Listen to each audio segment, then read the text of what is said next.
Iowa State House was filled with chants of protest today as lawmakers advanced a proposal to remove gender identity from Iowa's Civil Rights Act. House File 583, formerly House Study Bill 242, removes civil protections for transgender Iowans. That bill advanced through subcommittee and committee today. It's now ready for a full vote on the House floor. KCCI's Ophelia Jacobson is live at the State House tonight with the emotional reaction to today's votes. Ophelia.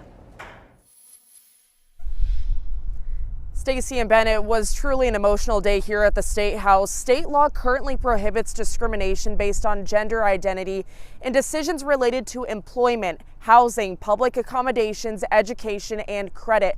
Now, what this bill would essentially do is remove gender identity from the Iowa Civil Rights Act, and it's a move opponents say would harm transgender Iowans. With a vote of 13 in favor and 8 against, the bill will move to the floor as a committee bill. The House Judiciary Committee voted to advance House Study Bill 242, now HF 583. All but one Republican, Representative Losey, voted yes Monday afternoon. Civil rights are about establishing justice. Democratic lawmakers spoke out against the bill that would remove gender identity from the Iowa Civil Rights Act. This bill is simply not right. Urging colleagues to focus on other issues like healthcare and education. This bill is legalizing discrimination for vulnerable folks. This bill is legalizing hatred. While Republicans say the bill protects women and won't take away any rights. The removal of gender identity as a protected class means that transgender rights are not elevated above women and other citizens.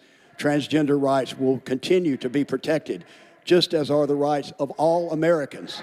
In the hallway outside, protesters listened in as lawmakers went back and forth, greeting them as they exited the room at the end of the hearing.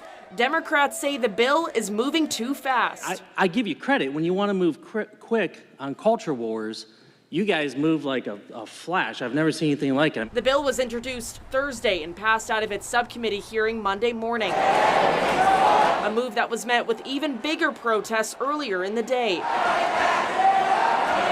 The vote was 2-1 in that subcommittee.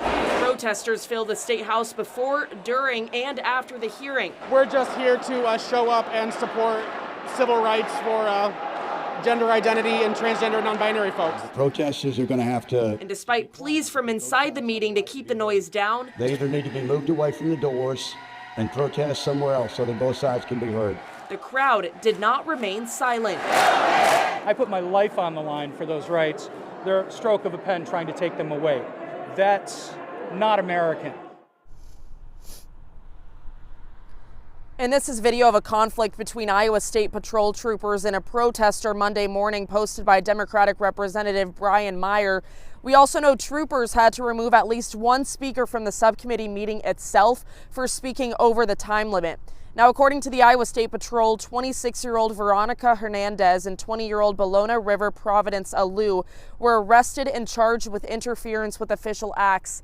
Right now, Iowa is one of 23 states and the District of Columbia that extends civil rights protections to gender identity. If this bill were to become a law, and if our state were to remove those protections, we would be the first in the country to do so. Tomorrow, the Senate version of the bill is in subcommittee. Live at the State House, Ophelia Jacobson, KCCI 8 News, Iowa's news leader.